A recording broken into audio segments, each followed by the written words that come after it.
Welcome to the Founder Experience, where we're charting the unpredictable waters of startup ventures.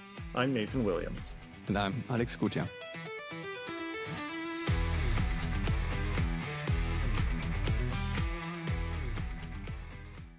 So, Alex, what's your favorite way to come up with a business idea? Pain.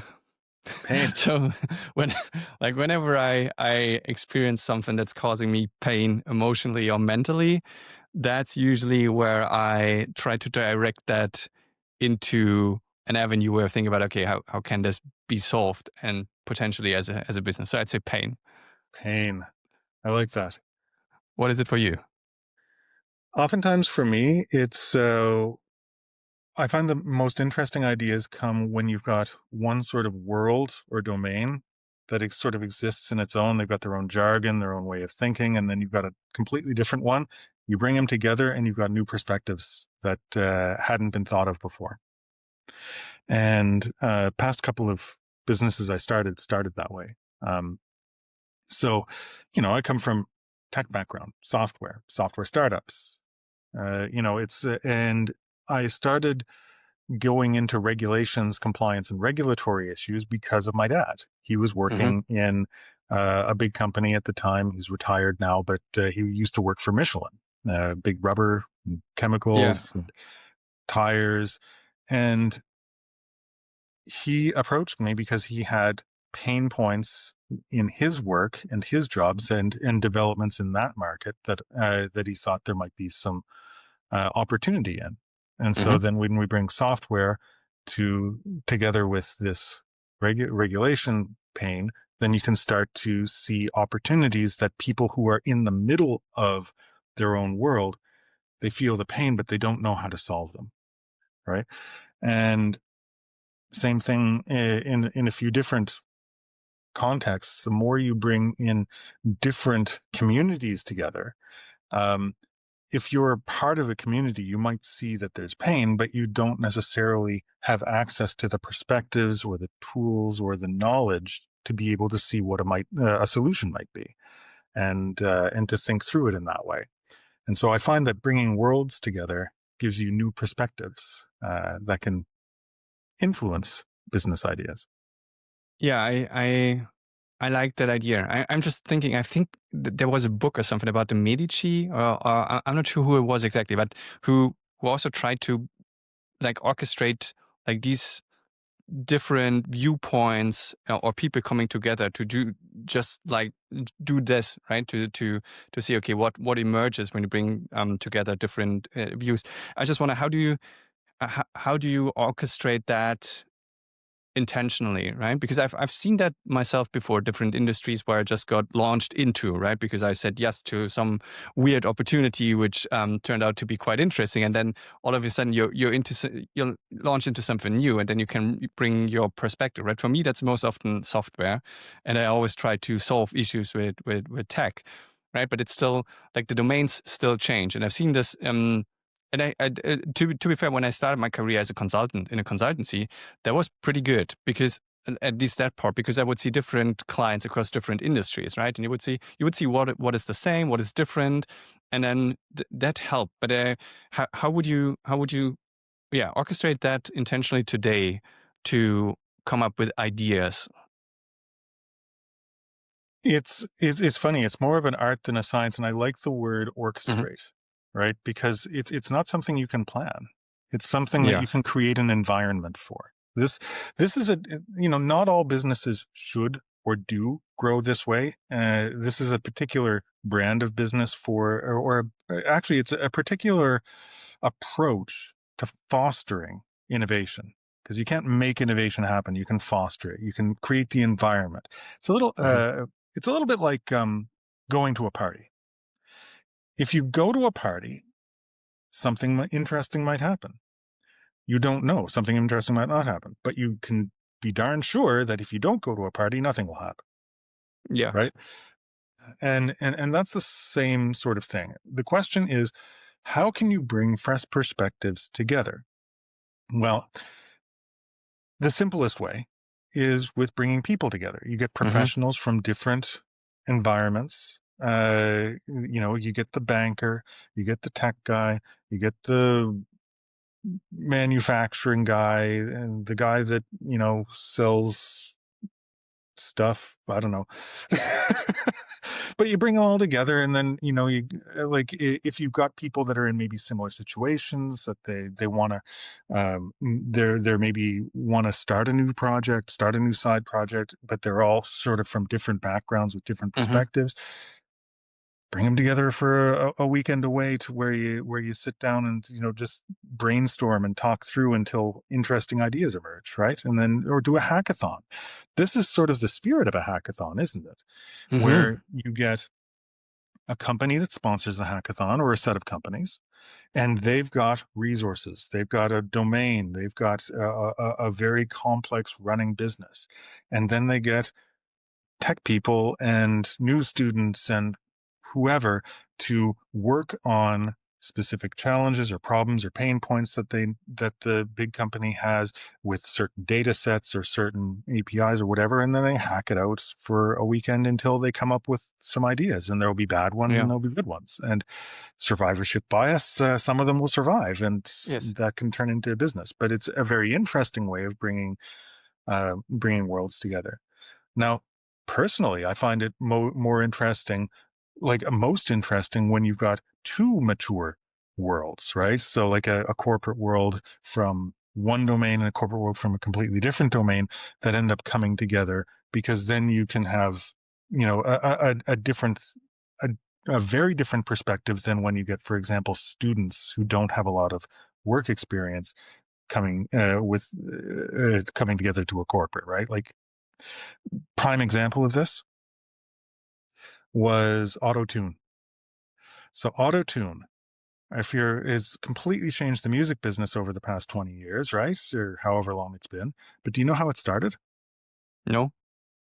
It was a sonic device in the oil industry for detecting underground oil reserves. Oh, okay.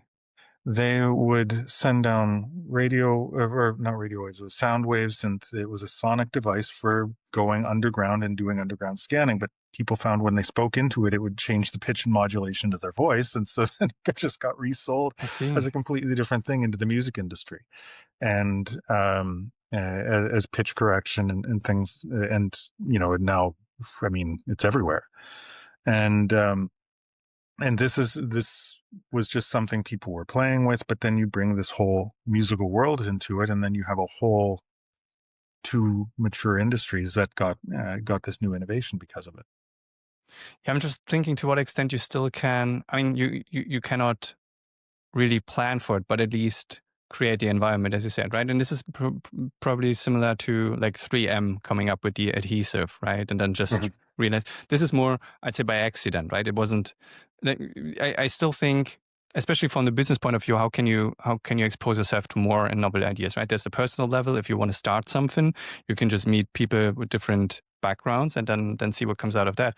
For the company, I think the hackathon is a pretty it's a perfect example, right? Because okay, this is what we have, but we cannot see the direction or the approaches to getting there. So we just give it out and then see what people come up with.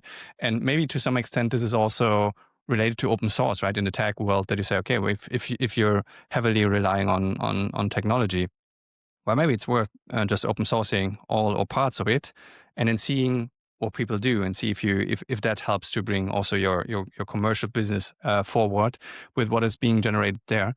But yeah, I was just thinking, how can you even as a business come up with more ideas and new ideas, right? Because you have the same, and I think there's a trend, or it has been recently with these design sprints where people, and I still think they are great, by the way. I've been part of these, but I think this is also where you just try to facilitate an environment where you think a little bit different, bring in different viewpoints, right? And then see how can you come up with novel ideas, not necessarily for a new business, but maybe for a new business unit or a new product.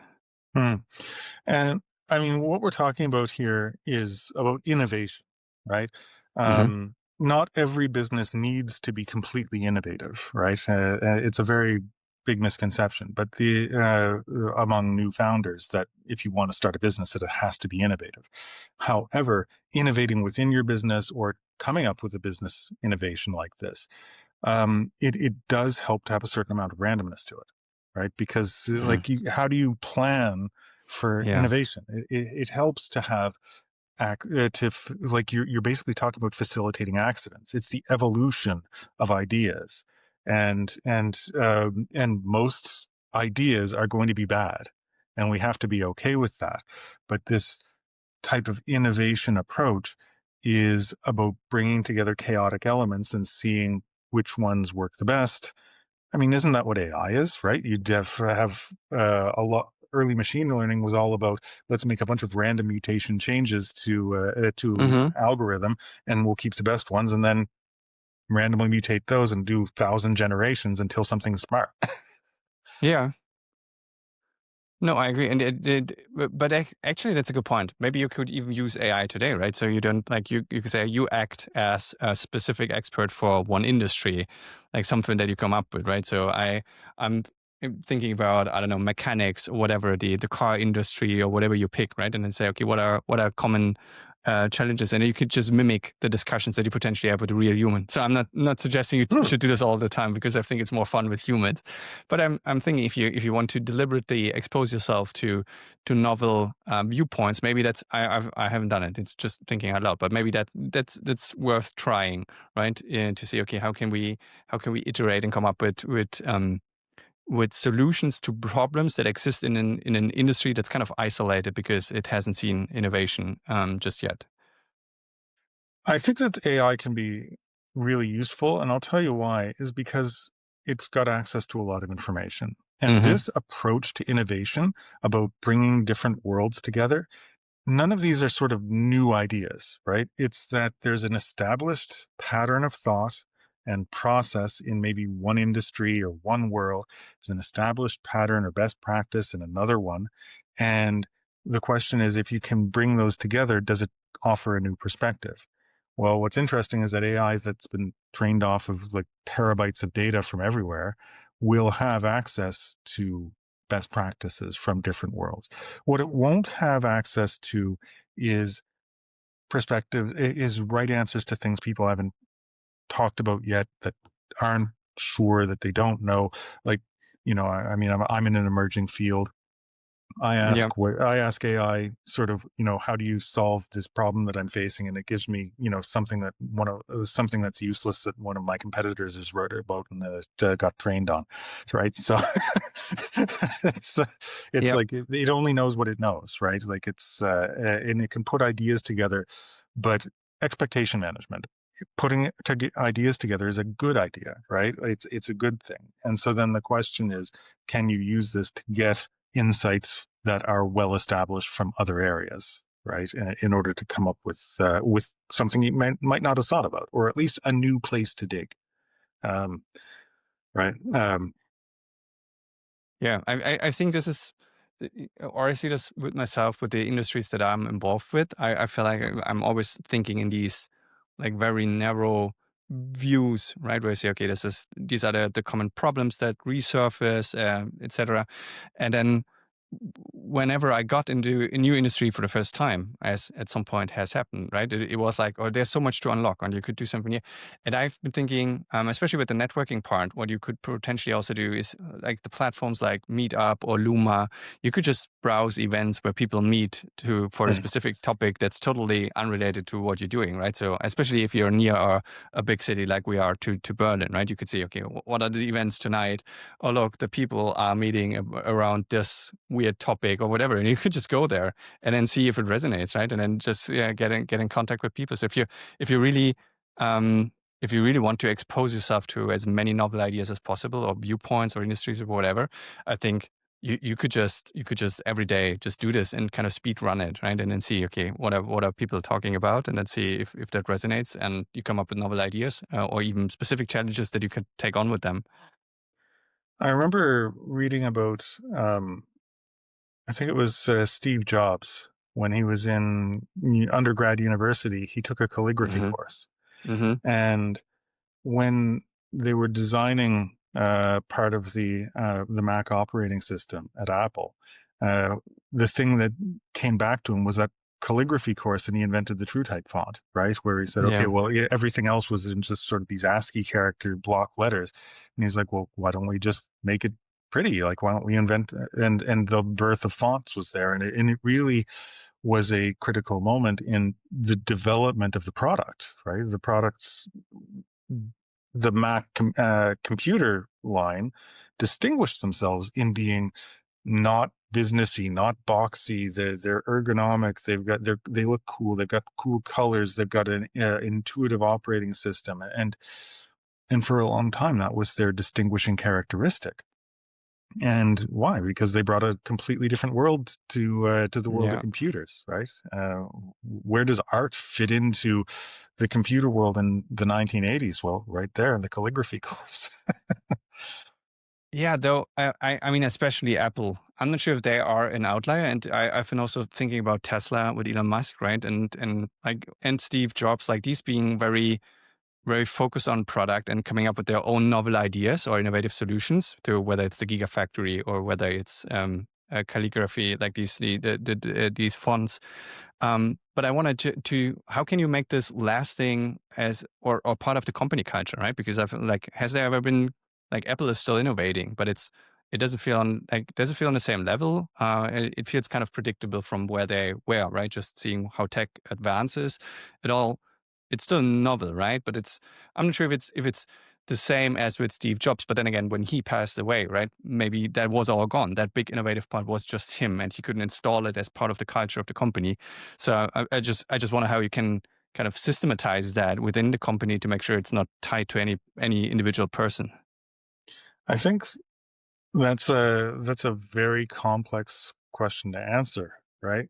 Because I mean, if you look at sort of Apple's history, they got rid of Steve Jobs and they brought him back when they almost failed, right? It's like and he launched the next computer on his own, and then they came back into Apple because they realized that on the one hand he was just all over the place, but on the other hand he had a very clear idea of what made a good product, and he was product focused, and so he was needed, and people loved him and people hated him at the same time. But it was those qualities that really shaped it, and I think that it's very difficult to establish that as a culture among a group of people. Oftentimes, the innovations, the new things that are successful, they need a champion. Every idea needs a champion, and they need someone that sees things in a certain way and that also has the skill to push it through. And it's hard to come by because those people also don't exist in a vacuum. They don't survive everywhere, right? Because you not only need to be able to see it, design something that's amazing, convince others it's amazing, push it through, but you also have to be surrounded in an environment where you can actually get that done. And so a lot of things have to come together, and some of it is under your control and some of it is less under your control, right? But that said, I think that if we started to do a map of these type of innovations that were truly, like earth-shatteringly ingrained, we would find very, very few of them. Yeah, I agree. And the ones that really were there are linked to really specific personalities and internal champions that had that combination of skills.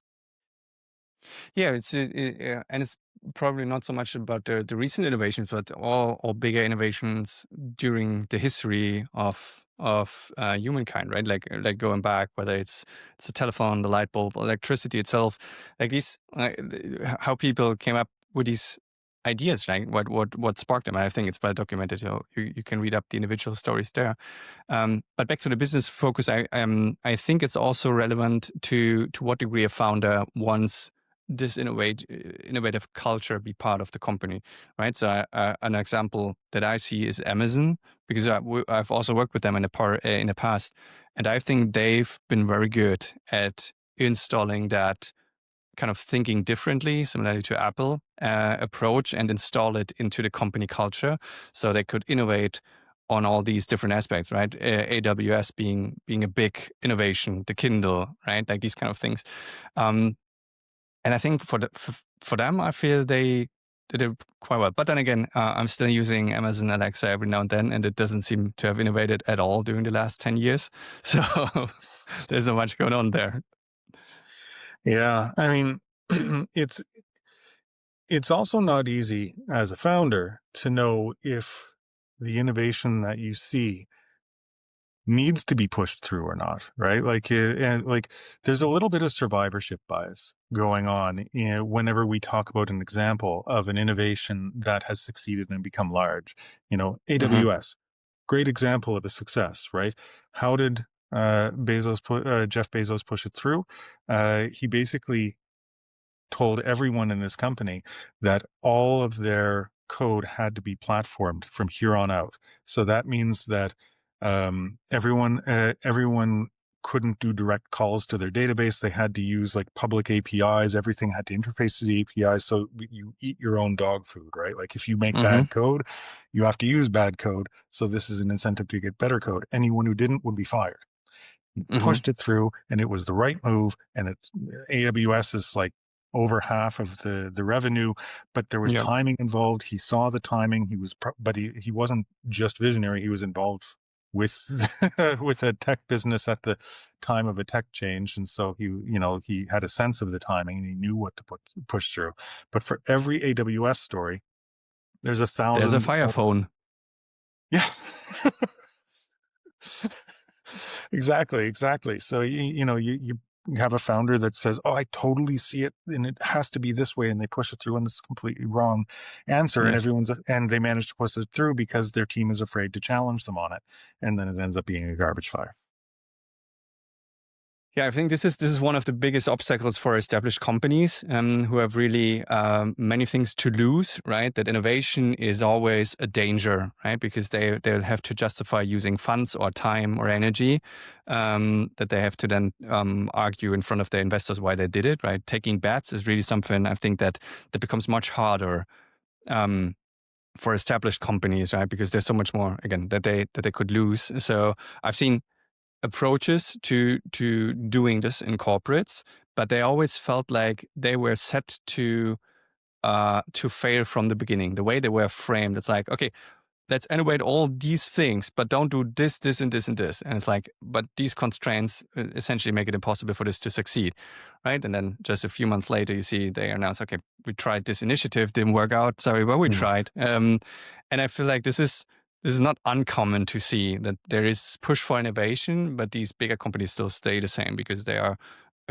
afraid, or the incentives are stacked against them to really make big splashes, right? Trying something really bold because no one's happy from the investor base, etc. That they are losing a lot of money unless it's been part of the company culture ever since, right? Like Google potentially, but then again, I think this doesn't apply to most companies. I think that it's important to keep in mind that being an expert founder is a little bit like being an expert gambler, right? You maybe make fewer mistakes. You increase your odds if you know what you're doing.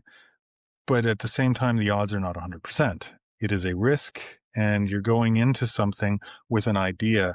But I remember seeing, a video somewhere about what it takes to be an expert, right? It needs a certain amount of time, like as someone said, 10,000 hours to become an expert, but it's more than that. You need constant feedback. You need a very set benchmark to compare yourself to. Did I succeed or fail? Yeah. And you need regular opportunities, I think, like there to practice your craft.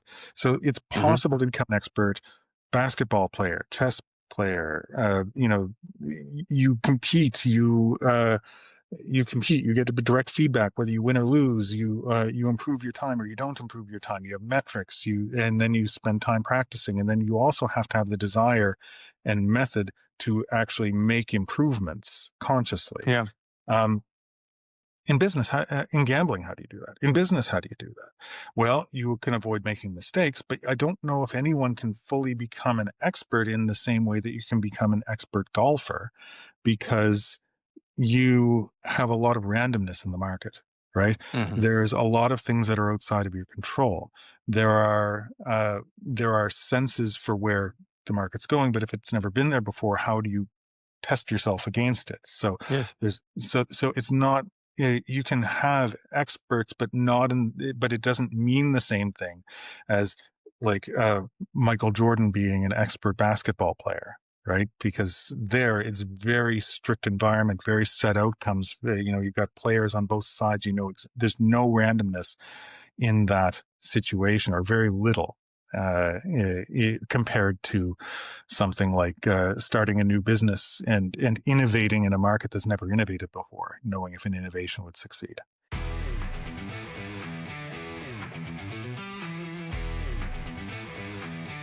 That's it for this episode of The Founder Experience. If you enjoyed it, do us a favor, hit subscribe wherever you are listening, whether that's Spotify, YouTube, or your favorite podcast app. If you've got a second, leave a rating or a review. It really helps. And you can find more episodes and behind-the-scenes stuff on our website, founderexperience.fm. And if you've got feedback or business ideas that you want us to talk about, shoot us a message at hello@founderexperience.fm. We'd love to hear from you.